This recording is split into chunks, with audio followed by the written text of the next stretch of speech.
ইসলাম ধর্ম অনুযায়ী ভূমিকম্প হওয়ার কারণ।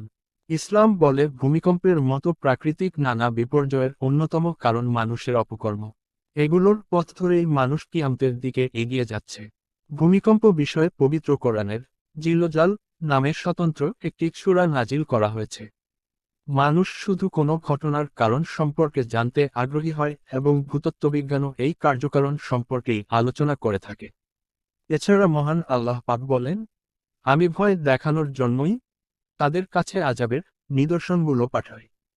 সূরা বনী ইসরাইল আয়াত নং ৫৯।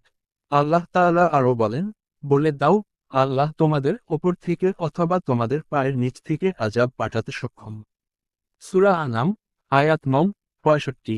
পবিত্র কোরআনে আল্লাহ বলেন, জনপদের অধিবাসীরা কি এতই নির্ভয় হয়ে গেছে যে আমার আযাব রাতারাতি তাদের কাছে আসবে না, যখন তারা গভীর ঘুমে নিমগ্ন থাকবে।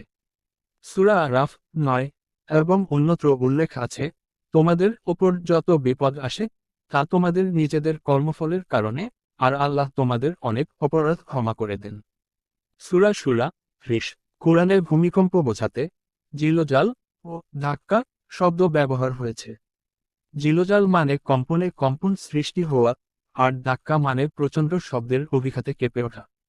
রাসূলুল্লাহ সাল্লাল্লাহু আলাইহি ওয়াসাল্লাম সতর্ক করেছেন, এই উন্মত্ত ভূমিকম্প, বিকৃতি এবং পাথর বর্ষণের সম্মুখীন হবে যখন গায়িকা ও বাদ্যযন্ত্রের প্রসার ঘটবে এবং মদপান বেড়ে যাবে। তিরমিজি ২২১২।